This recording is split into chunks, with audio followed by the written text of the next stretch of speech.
Get ready to hear the truth about America on a show that's not immune to the facts with your host, Dan Bongino. You know, I'd love to tell you, I can't believe it, or as my mother-in-law would say, I cannot believe. I'd love to tell you that, but I can believe it. These media people everywhere, by the way, are running with a patently false story. Again, it is unbelievable how in the tank for the Democrat, no, it's not, it's believable how in the tank for the Democrats the media are. I got a loaded, stacked show for you today addressing this New York Times story everybody's talking about from, what was it, Tuesday or so? Loaded show today. I'm going to nail these guys to the wall for complete, total hackery. Don't go anywhere. Welcome on this post-Thanksgiving show on Friday morning. Back to the Dan Bongino Show. Producer Joe, how are you today? Well, it's Friday, and we got to deal with American Pravda. Yeah. American Pravda, accurately stated. Yeah. Joe's best game show. He's famous. It's Friday opener every day. How was your Thanksgiving, buddy? Good? Oh, it was great, Dan. It was really good. I had a little bit of turkey. I controlled myself, and enjoyed the day. But it felt weird because I didn't know what to do with my time. I know. Every day. I know, me either. We had my former campaign manager over our other house, our old house for where my mother-in-law lives now for Thanksgiving. Yeah. And we were reminiscing about old times. She's telling me a funny story. She just moved to Florida. So she shows up to the local Republican club meeting, and you need someone to sponsor you apparently to be on like this committee or whatever it is. So she's like, well, you know, I was Dan Bongino's campaign manager. And I'm like, no, you weren't. No, you were like, they didn't believe her. It's hysterical. Right? I said, tell you what, let's take a picture, like like, you know, those hostage photos where you hold the newspaper up. I said, let's take one of those photos so you can show. They didn't believe her. It was so funny. No, you weren't. So she's still trying to get someone to vouch for. I said, call me on speaker next time and I'll vouch for you. She didn't want to bother me or whatever, but it was really funny. All right, we've got a loaded show for you today. Got a lot to get to, including Friday. So it's our honorary news explosion show. Being that the news explosion died a painful death. It now exists only on the Dan Bongino Show. All right, today's show brought to you by Helix Sleep. Visit helixsleep.com/Dan to get up to $200 off your mattress order. Now, a caveat before this read, because I got a Facebook message from a listener, you know who you are, who shockingly thinks I was making that story up about my daughter and the Helix Sleep mattress. I'm not. She's outside. They have the day off from school. My teenage daughter, who doesn't appear on the show ever, she doesn't like to. My younger one will come on at any opportunity. She's always in the background jumping around. But the story's true. My teenage daughter was watching my younger one, the youngest one has a Helix Sleep mattress, and they were watching a movie in a room, and they fell asleep on the mattress, and my daughter came in the next morning. She does not know about Helix Sleep or anything. And she said, Dad, Amelia's mattress is really comfortable. Can I get one of those? That's a true story. I don't mess with you guys. But the guy's like, come on, that didn't happen. It really happened. Listen, Helix Sleep is a quiz. It takes 2 minutes to complete, matches your body type and sleep preferences to the perfect mattress for you. If you're a side sleeper, a hot sleeper, like a plush or a firm bed with Helix, there's no more confusion, no more compromising. Helix Sleep is rated the #1 mattress by GQ and Wired magazine. It's the most comfortable mattress you'll ever sleep on. Just go to helixsleep.com/Dan, take their 2-minute sleep quiz, and they'll match you to a customized mattress that'll give you the best sleep of your life. We have one too, me and Paul. They have a 10-year warranty. You get to try it out for 100 nights risk-free. You will not find a better mattress, period. They'll even pick it up for you if you don't love it. That's how confident they are, but you will. Helix Sleep is now offering a monstrous $200 off all mattress orders for our listeners. Go to helixsleep.com. That's HELIX, helixsleep.com/Dan for up to $200 off your mattress order. helixsleep.com/Dan. Don't wait, get it today. All right, let's go. Now, setting you up for the apocalyptic media disaster that has been this Thanksgiving week. The fake news it doesn't only start with the New York Times story we're going to get to, which has been a major bombshell that media people, shockingly, even on our side, have run with. It's false. There have been a number of hilarious face plants into the sidewalk that happened even yesterday on Thanksgiving. Let me show you this. This is just so embarrassingly stupid. I'm sorry, folks, to have to do this to you day after Thanksgiving, but I don't want to hit you on today with a bunch of like macabre stuff right out of the box. Let's go to Newsweek, which tweeted this. I'm sorry, folks.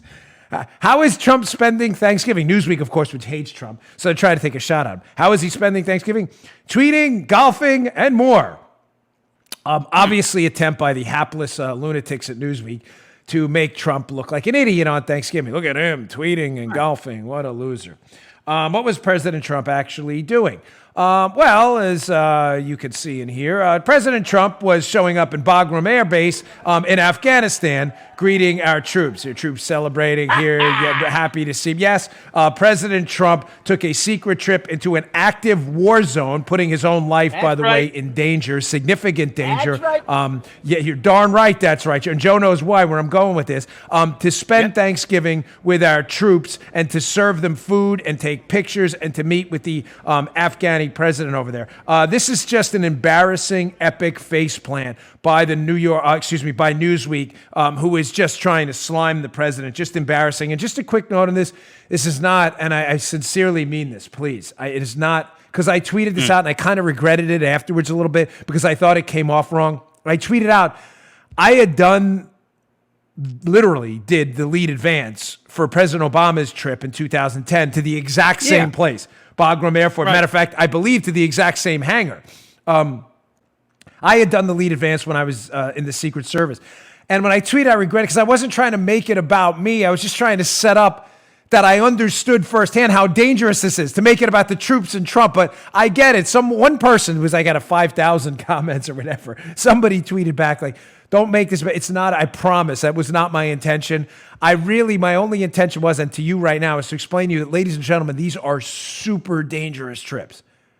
This is an active war zone. When I was over there in Afghanistan with President Obama, the exact same place, the threats we have there, although we prepare for them here, ladies and gentlemen, the probability of making contact with a threat like that on U.S. soil here is infinitesimally low. What do I mean? We were over there with Obama, and we had, I believe the two-star general I was dealing with at the time was Campbell, if I remember correctly, but nice guy. And we were dealing with David Petraeus, who at the time was the ISAF commander. And the stuff they were telling us through their intermediaries and through them, the stuff was just like crazy. Like they were like, Dan, we could have a serious problem with IDF, indirect fire. And I said, well, what do you mean? They're like, well, sometimes they just lob stuff, mortars and whatever, onto the airbase and people have to take cover. And there's a potential once they find out Air Force One is here that one of those things could hit the plane. Now, granted, we prepare for that on U.S. soil, but folks, the chances of that happening on U.S. soil are infinitesimally small. I'm not going to tell you how we prepare for it, obviously. But the chances of it happening in an active war zone, ladies and gentlemen, are pretty significant. And it's the kind of, right. And so what I'm trying to get to is Trump, and listen, Obama too, he went there. I'm not here to play partisan games about wars and the commander-in-chief. That's not what I do here. They are taking on significant personal risk, and they're briefed on it, by the way, so they know exactly what they're doing when they go over there. So remember, I can sit here and tell you, good for Obama for doing that at the time. No problem. It's not a partisan thing for me. These media people taking shots at Trump for doing it, look at the comments to my tweet from the liberals. Seek help. I mean it. Seek help. You are really troubled, desperate people. And the meaningness or the lack of meaning to your lives is really troubling. That you can find fault in the president for putting his own life at risk to spend time with our brave soldiers whose lives are at risk every minute of every day in that war zone. You're a joke, and you're an embarrassment to the entire country. The media, folks, it is. A total embarrassment. I wanted to set that up because it was one of the biggest face plants I've ever seen. Now, folks, this story has been going bonkers. Before we get to it, the New York Times put out a piece on, when was it? Was it Tuesday? It was the 27th. They put out a piece, and what's going on here is so transparently obvious. They are trying to get ahead. Keep that up there in the corner. That's important. Right up there. No, the other way. So everything's backwards in the teleprompter. I always do that. Even on Fox, I did it with Chris Hahn. I'm like, this guy! And I was pointing the wrong way to the other because everything's backwards in the prompter I see because it's reversed on a one-way mirror. This guy! And he was on the other side. This story right there. Keep that up. The New York Times put out a piece trying to get ahead of the IG report covering the Spygate disaster. Now, one of the takeaways from the piece, which I'm going to get to in a second, keep this one up, is there was no spying on the Trump campaign. Interesting, because this was a May 2017 headline from the New York Slimes themselves. FBI sent an investigator posing as an assistant to meet with the Trump aide in 2016. In other words, they spied on the Trump campaign. Keep in mind that is May. Yeah. Got it right. I got to remember to point towards the wall. That is May of 2017. The FBI sent an investigator basically to spy on a Trump aide in 2016.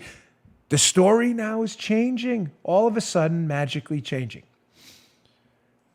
Let's go to the other New York Times article that came out this week that everybody's running with the story now that the IG report, according to the New York Times and their leakers, which isn't even out yet, December 9th, is going to debunk the conspiracy theory that the New York Times themselves wrote about, that the FBI had a spy working on the Trump campaign. Here's the article. We're going to go through this. Folks, everybody is running with this stupidity. Here's the article, Adam Goldman.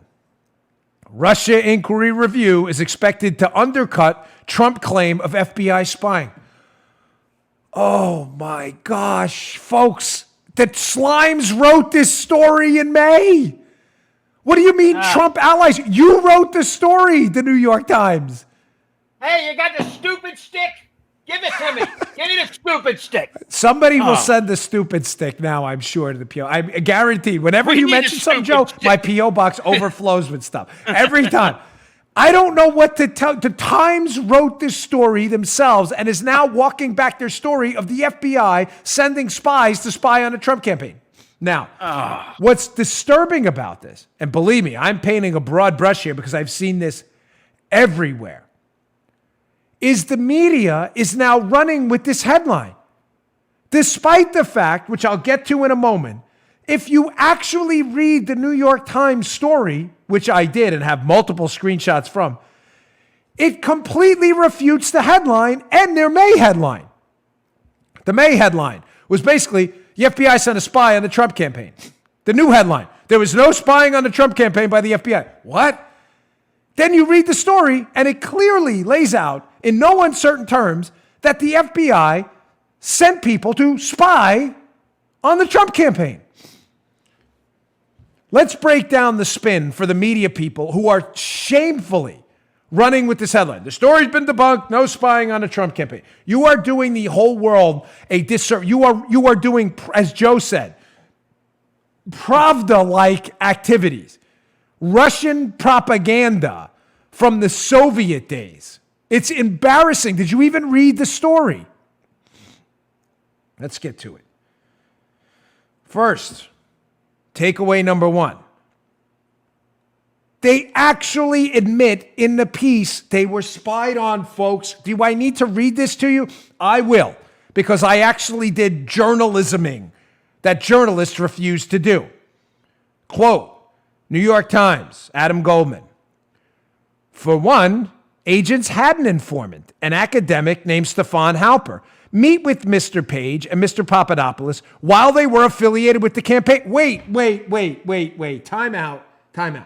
You just said Stefan Halper, who is a noted spy, you're now saying the FBI worked with a spy to interact with two Trump campaign members while your headline reads, the FBI did not spy on a Trump campaign. Oh my gosh, give me the gavel. What? Did you even read your own piece, Adam Goldman? Did you read your own piece? Back to this.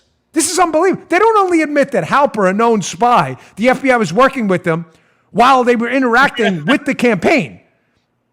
It goes on to say, also, Joe's reading ahead here. Stop laughing because you're reading how dumb this is. I know what you're doing. The FBI did have an undercover agent who posed as Mr. Halper's assistant during a London meeting with Mr. Papadopoulos in August of 2016. Gosh!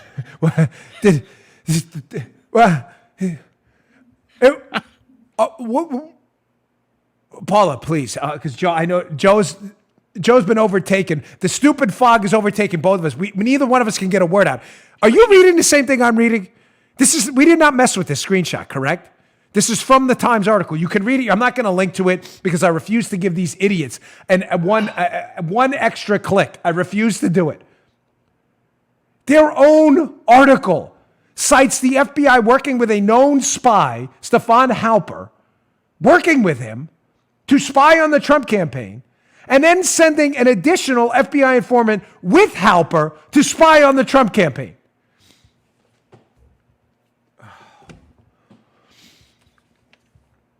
I have to almost like, the show doesn't have breaks, like commercial breaks. If we did, I mean like traditional commercial breaks, I would take one right now because I want you to digest the stupid.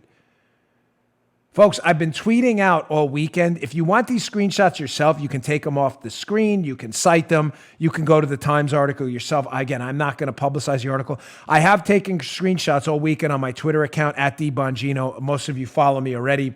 You're free to take them and show them to your liberal friends. And I strongly, strongly encourage you to do it. The report cites the spying in specific terms. Now, you may say, well, Dan, then why did they write in the headline that the story's been debunked, that there's been no spying despite writing about the spying? They do what the left, and by the left, I mean the media too, obviously, always does, folks. They bury you in an avalanche of, hold on, I'm going to hit the mute button here because I don't want to. They bury you in an avalanche of euphemisms. That's what they do. For those of you watching on the YouTube, you could probably figure out what I said, but I'm trying to keep the show family friendly. They do what the left always does. Word games. Word games. Joe, you know the word games. They're not illegal immigrants, Joe. They're undocumented workers. It's not terrorism, Joe. It's homegrown domestic violence. It's not terrorism. It's extremism. They always play word game. Nobody, keep in mind why this matters. Nobody is disputing the facts of the case. Even the Times acknowledges the FBI worked with a spy and then sent one of their own informants with a spy to spy on members of the Trump campaign. You just read it and saw it on the YouTube channel. The Times, they're not disputing the facts. What they're disputing is the language, what they always do. When you can't argue the facts, argue the language. How do they do this? Okay, we're going to watch 4 more screenshots from the piece where they show you how the facts which are not in dispute are now danced around to make it look make obvious spying look like something completely innocent. Meanwhile, if this was Obama, this would be, forget it, the story of not even the century. Be the biggest story in U.S. history if the Obama team was spied on. Let's go to this. This is incredible. This is all from the Times piece. Let me read this part, how they frame the spying activity. This is just stunning. Keep in mind, this is spying on a presidential campaign. Quote from the New York Times piece. Mr. Trump and his allies have pointed to some of the investigative steps the FBI took as evidence of spying. Though they were typical law enforcement activities. This is great. Folks, I'm asking you liberals to take the dunce cap off for 2 minutes. Just that. I know you live with it and you're comfortable with it, but just for 2 minutes. Do you actually believe with a straight face that inserting a spy into a presidential campaign and one of your own employees in the FBI to work with that spy to target a member of a presidential campaign, you really believe with a straight face this is just showing up for work 9 to 5 in the FBI like nothing's happened? Folks, again, as I open the show, it's not about me, and I'm not like doing hey, let me pat myself on the back, look how wonderful I was. The only reason I ever talk about my prior experience, whether it was my trip to Afghanistan or what I'm going to say now, is to do one simple thing. To establish bona fides that I've been there and that the information you're hearing is false because I know different from experience. Journalists were not federal agents. They know very little, if anything, my experience with them. Most of them know very little, if anything, about how the law enforcement process actually works. They claim they do, or national security experts. They're not experts. I'm telling you, they don't know squat. They still call the presidential limo the beast, despite the fact I've told you in the show, nobody calls it that because they think it sounds cool. I mean, that's a silly example, but it's true. Oh, everybody calls it. Nobody calls it the beast. Folks, when I was a Secret Service agent and you got a call about a stolen treasury check, that was a big thing back in the day. People used to steal tax refund checks. And a congressman called the office. Say Joe had his tax refund check stolen and nothing happened. A lot of times Joe would call his congressman, and the congressman would call the Secret Service office, constituent service, free, fair for him to do, and say, listen, one of my constituents got his treasury check stolen, and what are you guys doing about it? Folks, that would happen a lot. We used to investigate that when I was a young agent in the field. Right. If that congressman called, it was like the biggest deal ever. I'm sorry to tell you that connections matter, but they do. The boss would come running in. You better get on this right away. A congressman called. So you're telling me with a straight face, again, you liberal lunatics, remove the dun. Your 2 minutes are up. Take the dunce cap off again. I'm going to add another 2 minutes. You're telling me with a straight face, my experience with a federal agent, when a congressman calls about a stolen treasury check, it lights the world on fire. That when the FBI is working with a spy to spy on a presidential campaign, using their own FBI spy too, under a fake pseudonym, interacting with George Papadopoulos as Ezra Turk, that this is just a day at the office and we're all supposed to go, oh, okay. Holy mo, this is actual journalism by Adam Goldman? Do you understand what a dunce this guy is? Joe, please tell me this makes sense. Paula, does this make sense? You're telling me, who was an 1811 federal agent, that this is just a standard day in the office. Ladies and gentlemen, if that's true, there's only two explanations for this. That is a standard day in the office. There's only two explanations for that quote being in there. Number one, the country is totally lost, and now a standard law enforcement activity is to spy on presidential campaign. His own words, not mine. Yeah. The second explanation, more plausible, is that Goldman, what it says, is a dyed-in-the-wool liberal who is desperate in, as Joe said, a Pravda-like propaganda effort to desperately get you to believe that what was obviously spying on the campaign, the facts are clear, is not in fact spying, but is just standard operating procedure, although he knows it's not true. Yeah. It's number two. That is not standard operating procedure. Anybody who tells you otherwise is a moron and is totally lying to you. All right, I've got a lot more to get to on this. I've got a few more because this New York Times, this is a new piece, by the way. You may say, Dan, I thought you covered this New York Times piece the other day. No, this is a new piece that came out this week. It shows you how desperate the Times is. Remember we covered the other Times piece? No spying, no spying, no spying. This is a new piece. This is how desperate they are. And I'm covering it today because even some of our own media are running with this story. Debunked, story debunked. It's not, it's confirmed. They spied. All right, let me get to this because we do have to pay for the show. Today's show also brought to you by buddies at Bravo. Got their shirt on today. Bravo Company, love their shirts, by the way. Bravo Company Manufacturing. Ladies and gentlemen, are you in the market for a rifle? If you are in the market for a rifle, you are making a huge, big, enormous, catastrophic mistake if you are not checking out Bravo Company Manufacturing first. Ladies and gentlemen, Bravo Company Manufacturing, BCM for short, makes the finest rifles on the market. Listen to me. Listen, as I always say, you never want to talk in an ad about what a company isn't. But in this case, it's important what Bravo Company isn't because of what they are. They are not a sporting arms company. This is not a sporting rifle company. Those are great companies. They do great work.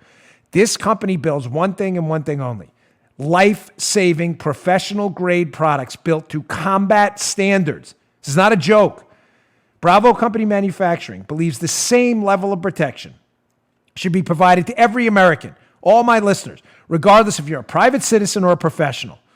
Again, they are not a sporting arms company. They design, engineer, and manufacture life-saving equipment. They make it here in the United States in Heartland, Wisconsin, by former military folks who run this company. BCM assumes that when one of their rifles leaves their shop, it will be used, God forbid, in a life or death situation by a responsible citizen, law enforcement officer, or a soldier overseas. Quality is of the utmost importance. My friend, who is an expert in firearms, he was employed in a local firearms dealer, swears by these products. Every component of a BCM rifle is hand-assembled and tested by Americans right here to a life-saving standard. They put their people before their products. They know it's their moral responsibility to provide rifles that will not fail when the end user, God forbid, needs to use it against not just a paper target.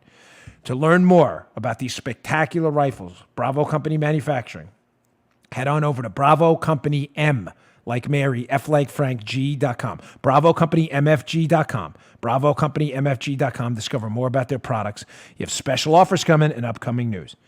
That's Bravo Company MFG.com. Every time I wear this shirt, I get compliments on it. People love these products. Or check out their YouTube channel, youtube.com/Bravo Company USA. All right.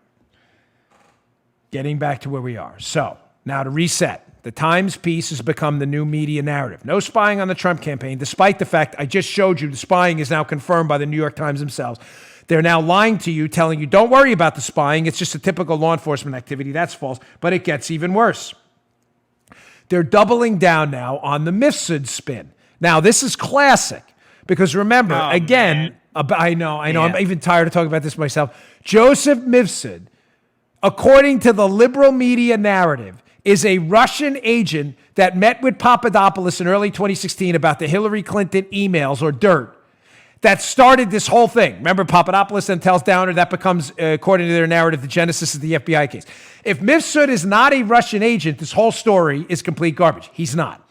Listen to the New York Times spin on Mifsud. Again, the victory lap about Mifsud is just classic. Classic. Check this out. Here's the New York Times spin. Mr. Horowitz from the New York Times, Mr. Horowitz, of course, the IG, will also undercut another claim by Trump allies that the Russian intermediary who promised, here we go again. Now he's an intermediary who promised dirt to Mr. Papadopoulos, a Maltese professor named Joseph Mifsud. He's not Russian, folks, was an FBI informant. Nobody said, by the way, he was an FBI informant who's actually studied the case. This is what's known as a straw man argument. They're creating a fake, bogus argument as a counter that no one ever made.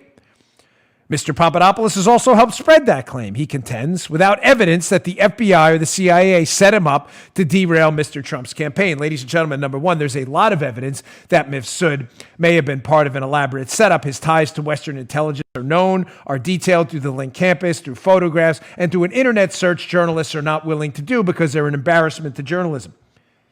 I don't want to hammer this too much, but it's absolutely hysterical that now the best victory lap they could take is not that he was a Russian agent. Now he's an intermediary, Joe. And we don't even know what that means, a Russian intermediary. So your whole case is garbage. But now they take a victory lap because, hey, at least he wasn't an FBI informant. Wow. Let's get the Olympic torch and take a lap around the track. Idiots. Adam Goldman, you're not even remotely curious how this whole case starts on the allegation that a Russian agent talked to the Trump campaign member, Papadopoulos, and now he's not even a Russian agent anymore. Now he's an intermediary, but you can't even back that up? I know nothing. Nothing. I know you don't. Oh, my gosh. All right, moving on. This Times piece, shockingly, gets even better. And by better, I mean worse. Listen to the dance this guy does, this clown fake journalist. Listen to this dance about the dossier, which Andrew McCabe, the acting director of the FBI at one point during this case, has already cited was the key component of their warrant to spy on Trump, the information in the dossier. Listen to this phrasing. Quote, the FBI did cite the dossier to some extent, Joe, to apply for the wiretap on Mr. Page. To some extent, does he even know what Andy McCabe said? He probably doesn't because he's not a journalist. The Inspector General will fault the FBI for failing to tell the judges who approved the wiretap applications about potential problems with the dossier, the people familiar with the draft report said. Ladies and gentlemen, promising you again, we're going to go back to that in a second, so keep that handy. Again, that you are not wasting your time here. What did I tell you months ago? That the biggest piece of information to come out that I have from an unimpeachable source was the fact that the FBI interviewed one of Steele's alleged sources in January of 2017 and determined that that source was full of stuff. Not good stuff. That the person who was involved in that interview was reporting back to Comey and told Jim Comey that Steele's sources were not legitimate. Why is that a problem? Because, ladies and gentlemen, the entire FISA warrant was based on Steele's sources in the dossier. Andy McCabe's words, the former director, acting director of the FBI, not mine. Yeah. Adam, I know I have to coach you through this, Adam Goldman, for your story. So take notes. This is slow, but listen. This is called journalisming. Andy McCabe has actually said the dossier was the bulk of their reason to spy on Trump. So now, to be clear, you're suggesting not only that it was cited to some extent. No, that was their information. He doesn't know that because he's not that bright, Goldman. But now, listen to this. Put that back up. What does the FBI acknowledge? I already told you about this, so you're, as usual, you're about 6 months ahead of the story. Now the New York Times admits, quote, FBI agents have interviewed some of Steele's sources and found out that their information differed somewhat from his dossier. Oh, boy. Differed somewhat. Yeah, like the source told him it was a peanut butter and jelly sandwich and it was actually roast beef. It differed somewhat. The texture was somewhat similar. Oh, boy. I'm a little feisty this morning because I got into a bit of a Twitter spat this morning with Sergey Milian, who I actually give an out to in my book, who was alleged by journalists to be source D&E in the dossier. We actually gave Milian an out. And right before the show, Paul was like, what are you doing? I get into a Twitter spat. I actually defended this guy. And he's like coming after me. I'm like, really? And then some other guy who I'm going to use in a minute, who I like his research, this guy at Climate Audit on Twitter, who does good work, comes after me too. Ladies and gentlemen, we have nailed this case from day one. Please tell me where we were wrong. The New York Times is reporting again. I'm not taking a celebratory lap. I just don't want you to think you're wasting your time. We already reported the Bureau interviewed Steele's sources in January. They then renewed the FISA 3 times. Folks, listen to what I'm telling you. The FISA is based almost exclusively on the dossier, despite what Goldman tells you. McCabe's own words from the FBI. No dossier, no FISA. In January, they interview Steele's sources for the dossier. Before they renew the thing 3 more times, they find out his sources are garbage too, in addition to Steele. Steele's information's crap. They then renew it and swear to it 3 more times. The New York Times are confirming my reporting, and they act like it's no big deal. Oh, the information was somewhat different. No, it was different. I'm trying to think of an analogy for you. Again, imagine going to court, swearing Joe robbed a bank, finding out Joe was in Texas the day the bank was robbed in California, and then suggesting that my source who told me Joe robbed the bank, we found out that the information was a little different than what he told us. No, it was totally different. It was not the same thing. Now, why is Goldman covering up for Steele's sources? Oh, I'm going to drop a bombshell on you.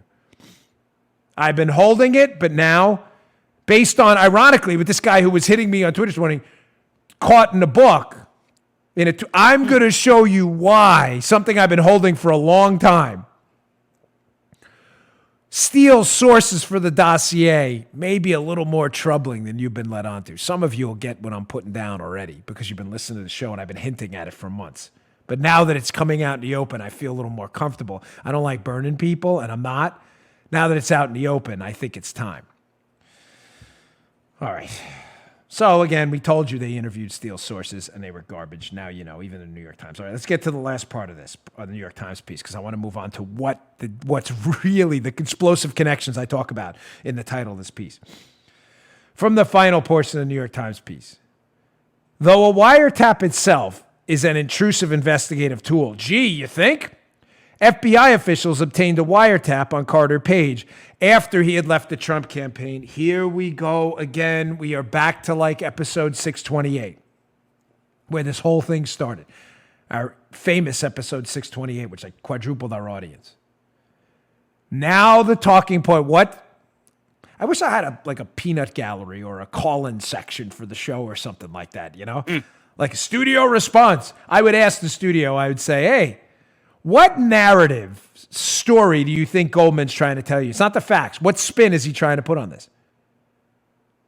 Well, it's simple. Most of you figured it out.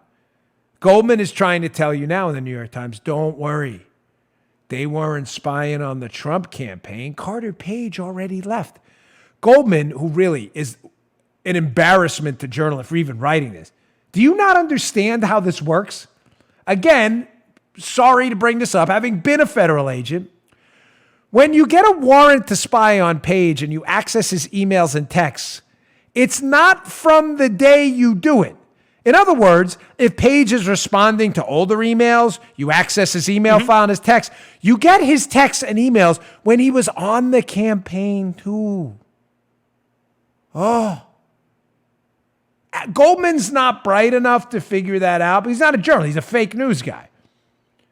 So he's trying to tell you a story, not the story.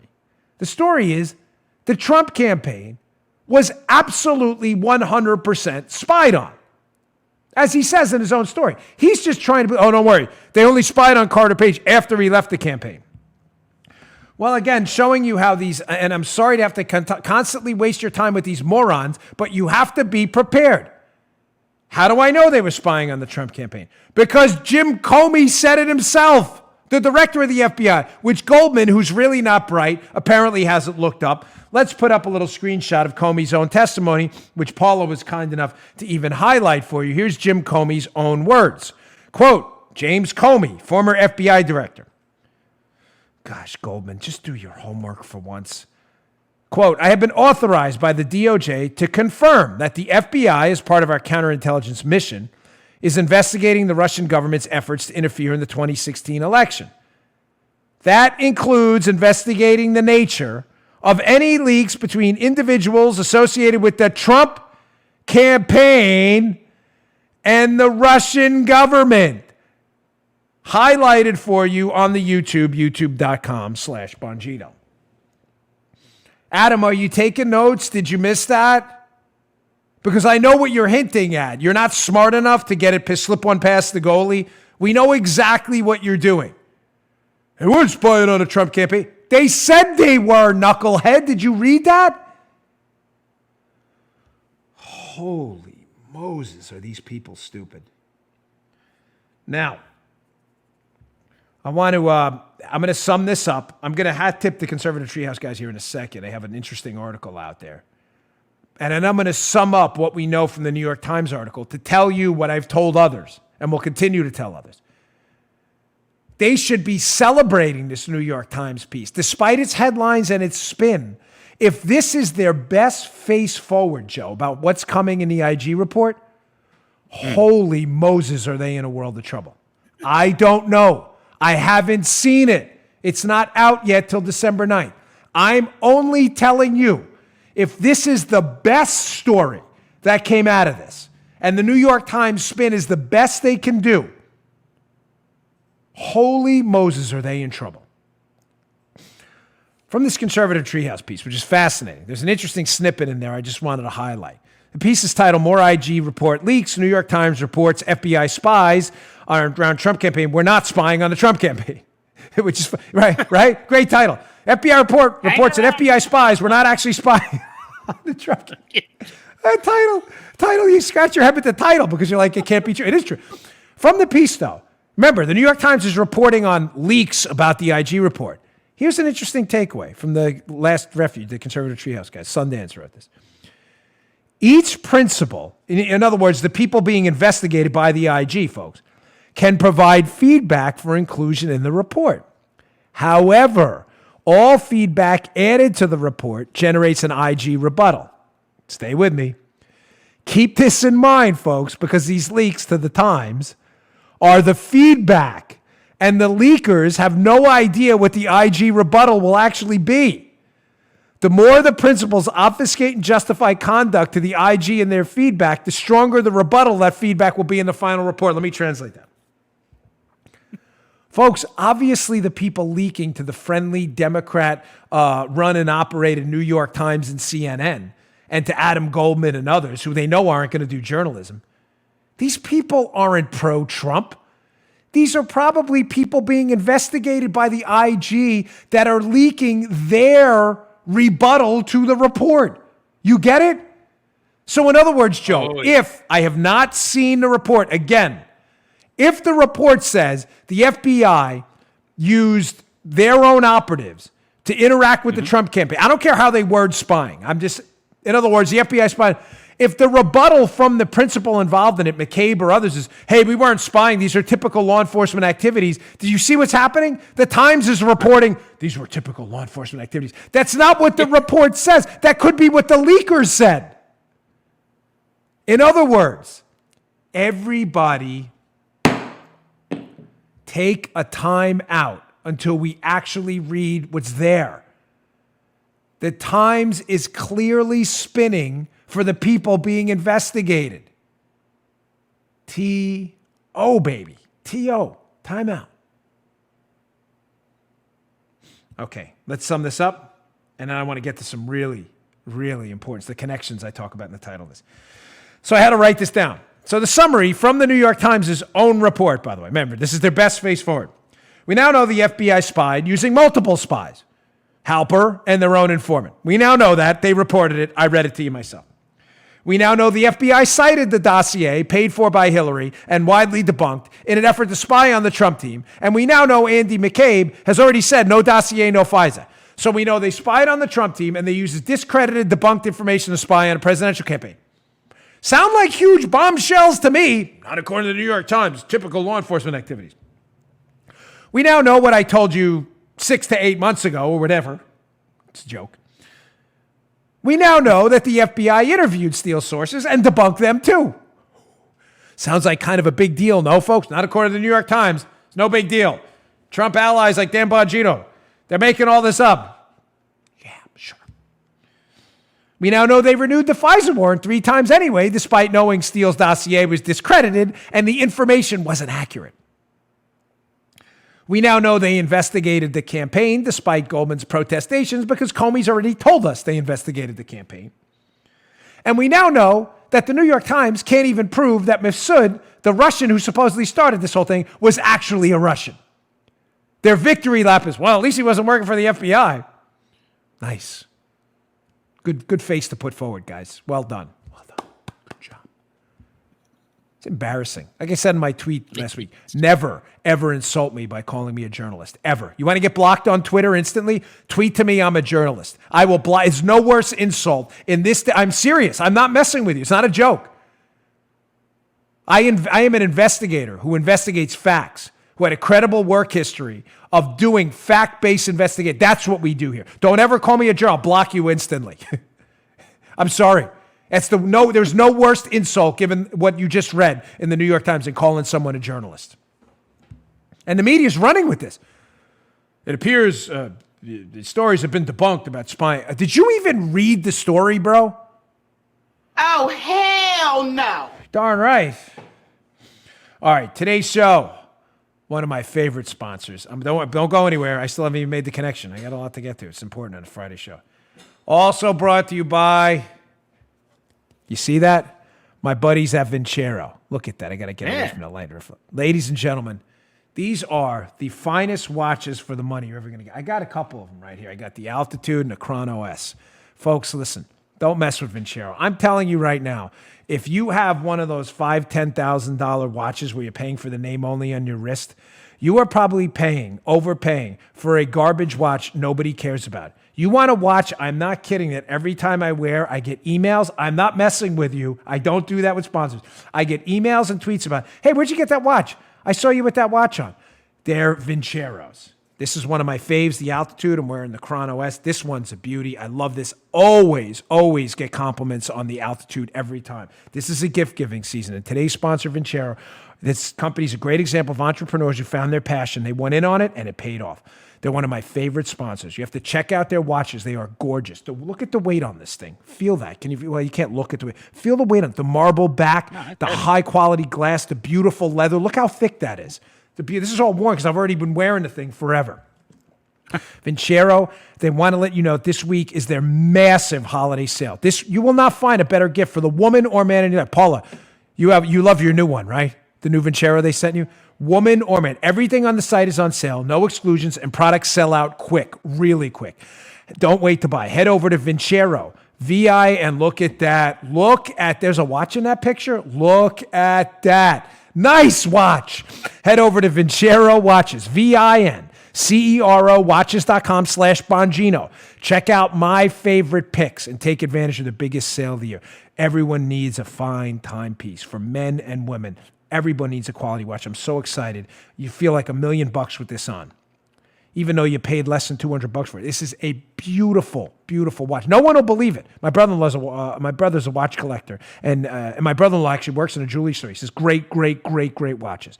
Shop at Vincero, know where you're buying from. They put customer experience above anything else. They have a ton, 18,000 five-star reviews. Come on. They make an incredible gift. Perfect time to pick one up. They have multiple collections for men and women. The deal's too good to pass up. Go to Vincero, VINCERO watches.com/Bongino. And the discount will be automatically applied at checkout. Vincero makes it easy to shop with a huge selection. VinceroWatches.com/Bongino. Check them out. All right. So, what's the real scandal here? Why is the New York Times, the left-wing media, and some other media folks who don't want to read the actual New York Times story before they report on it, why are they so desperate to continue to insist that the dossier and everything else was written by Steele? Now, I've covered some of this before, but I haven't covered this angle.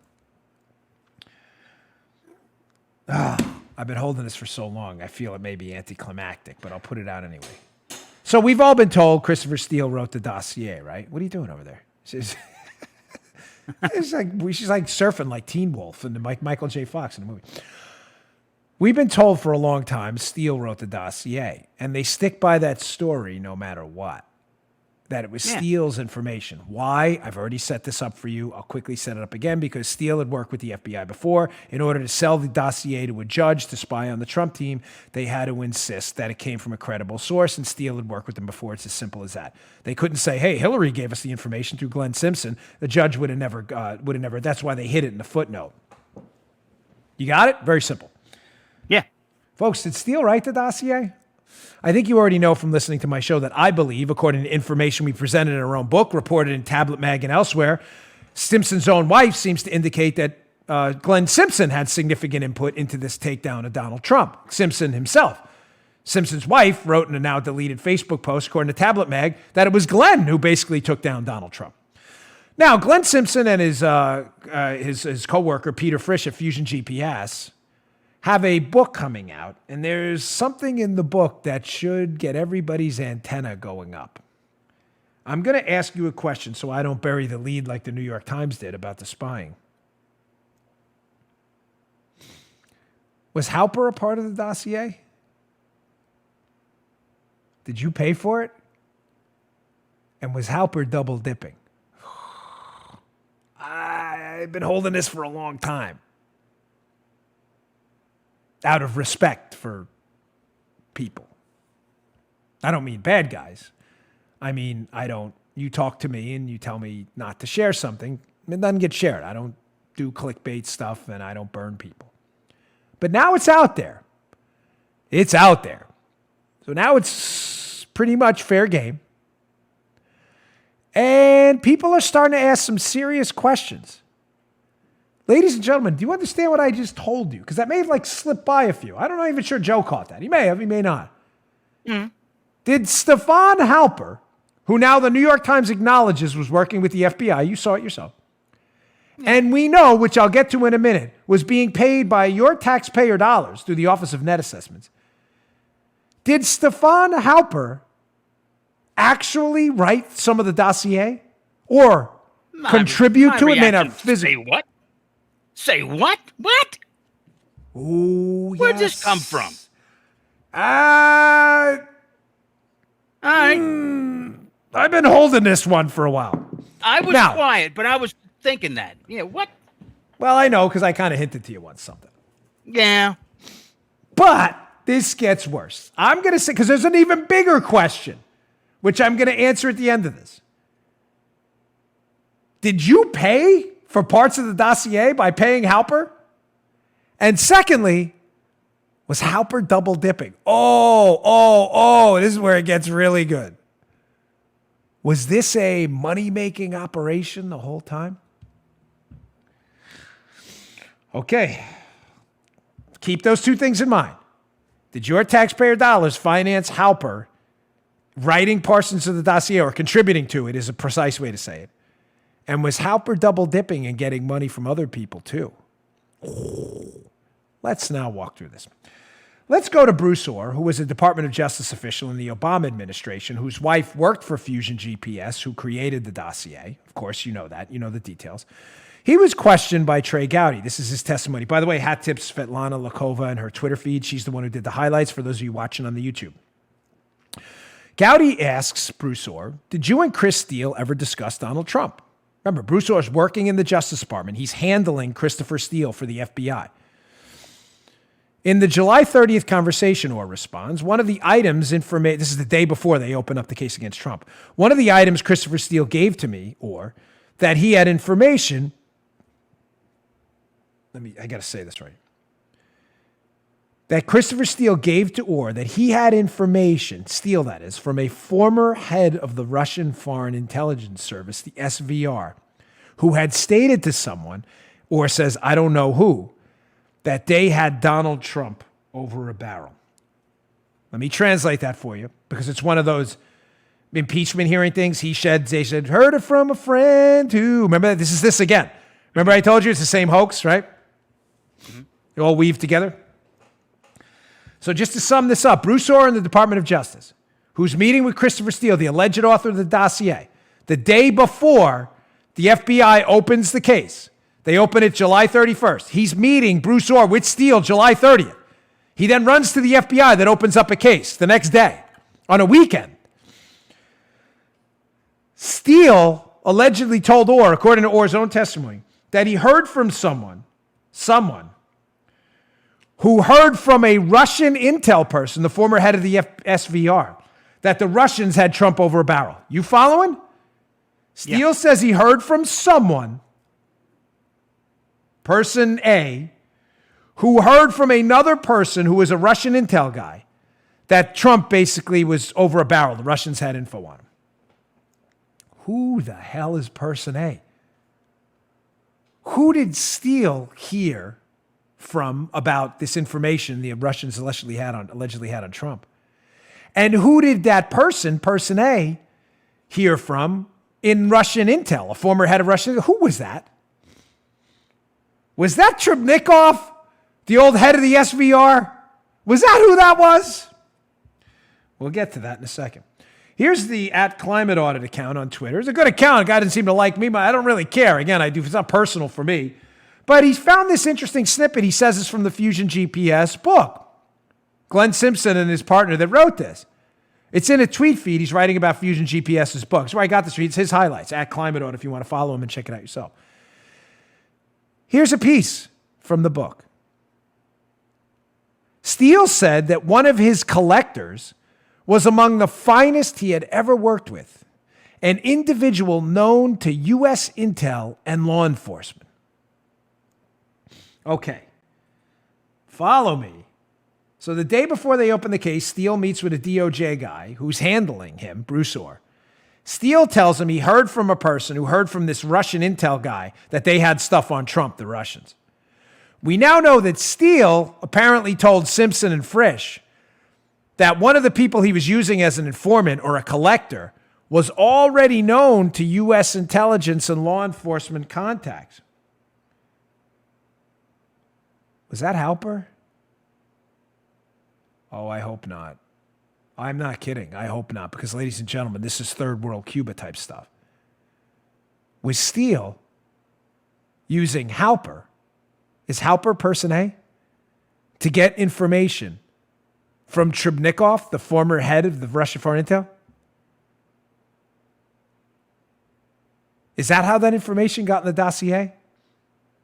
Was the head of the former SVR, Russian Intel Service, feeding information to a U.S. spy known to law enforcement and the intel community, who's feeding it to another foreign national, who's feeding it to the FBI to use to spy on Donald Trump? Holy Moses, is this happening? Reminds me of that scene in Bridesmaids where they're trying on the dresses after eating at the restaurant. It's happening. It's happening in the street. For those of you who saw the movie, you know what was happening. The same thing's happening here, just with information. That's a really appropriate analogy. However gross it may seem, the same thing is happening. Let's go to this Christopher Steele. Oh, Dan, what makes you think Trebnikov was the head, former head of Russian SVR Intel Services. What makes you think Trebnikov could have been feeding Halper, who was feeding Steele? Don't take my word for it. Take Steele's word for it. Who went to the State Department, Christopher Steele, in October, right before the FISA was approved. And as you can see in this note taken by Kathleen Kavalek from the State Department, who actually interviewed Steele, the handwriting may be tough to make out. Steele actually told her, and we circled it for you, that Steele told her that Trebnikov was one of his sources. You can see the note on the screen. Sources, Trebnikov. Don't take my word for it. Again, journalists out there, this is called journalisming. You may want to try it sometime. Steele already told the State Department the former head of the SVR was one of his sources. But that's not what Steele told Orr. Steele told Orr that someone told him the former head of the Russian SVR told him something. You get it? Steele's telling the State Department, hey, one of my sources is this former head of the SVR. But then he's telling Bruce Orr that former head of the SVR Russian Intel told someone else who told me. Who's that somebody else? Well, did Trebnikov and Halper, was that someone else, Halper? Does Trebnikov and Halper, they even know each other? Let's go to this Bongino.com piece. Again, Bongino.com is packed full of show notes today. Read them, please. Bongino.com/newsletter. I'll send them right to you. Read this one by Matt Palumbo from May. New document, which we just showed you, was that note about Trebnikov with the State Department. New document exposes 2 Russian dossier sources. As Matt writes in the piece where he quotes Sarah Carter as well, who's done some great work on this case too, from the inside of the piece, in May of 2015, Trebnikov returned to teach with Halper at his seminar in Cambridge on current relations between the Russian Federation and the West.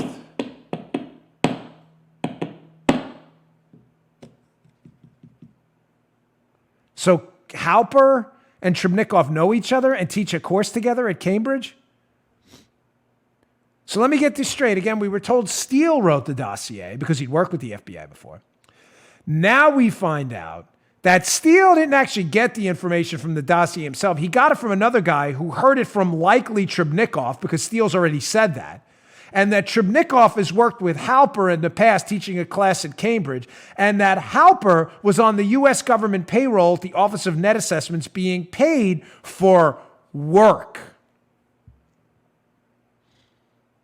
No, you say he wasn't? Let's go to the Washington Times, the excellent Rowan Scarborough, whose older piece, by the way, from back in 20, what is this? That was August 18, 2019. This will be in the show notes again today. Sometimes older pieces are new again. Rowan Scarborough, Washington Times, loose contracting practices at the Pentagon office waste millions, and a whistleblower was punished. So a whistleblower, Adam Lovinger, at the Office of Net Assessments, which is paying Stefan Halper, blows the whistle that they're wasting a lot of money. Wink and a nod. Check this from the piece. Check this out. All of a sudden, this guy, Adam Lovinger, is sanctioned for opening his mouth. I thought we love whistleblowers. Quote from the piece, Stefan Halper, the professor who became an FBI informant to spy on the Trump campaign, failed to document the research, Joe, he did as a contractor on 4 Pentagon studies worth $1 million, an investigation found.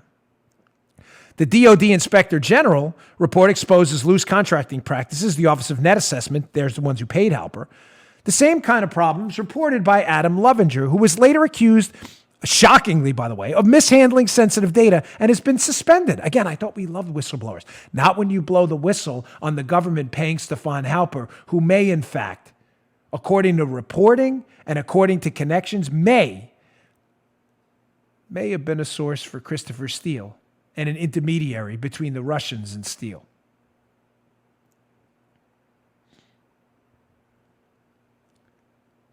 Now, why is this a problem beyond the obvious?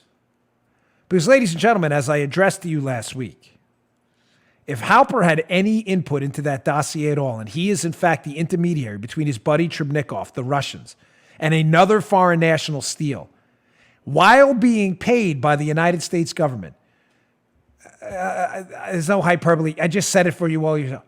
We paid to spy on a presidential campaign? Huh? But the big question I have not asked before, I'm going to ask you now. We're just asking questions, folks.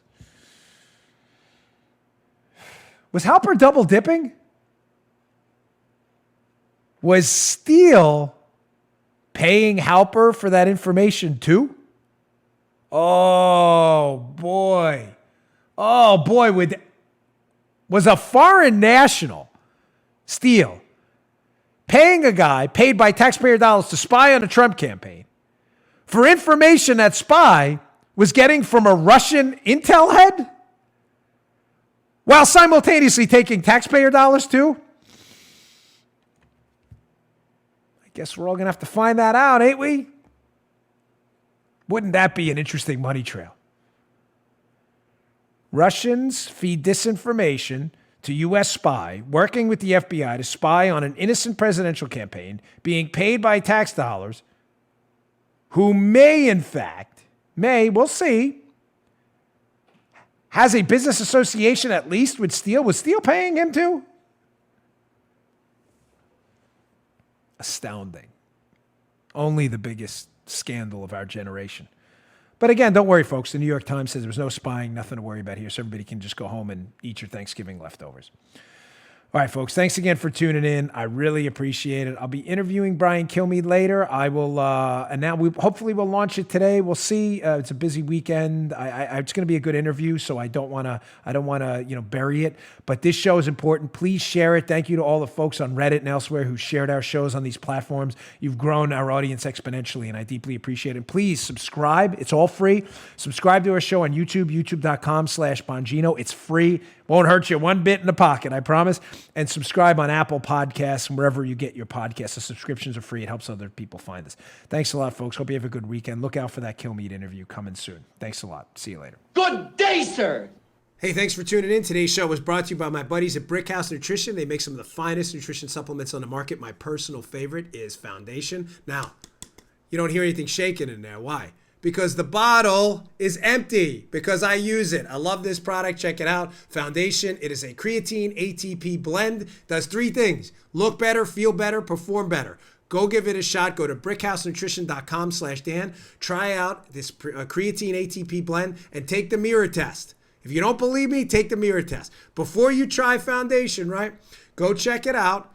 Give it about 7 days to work. Take a little mental snapshot of yourself in the mirror. Look at yourself after 7 days. You're going to love this product. Go check it out. brickhousenutrition.com/Dan. Check out Foundation today. Can't recommend it highly enough. Bottle's empty. Miles, the owner of the company, send me some more. Thanks for tuning in, folks. See you all later. You just heard The Dan Bongino Show. You can also get Dan's podcasts on iTunes or SoundCloud. And follow Dan on Twitter 24/7 @DBongino.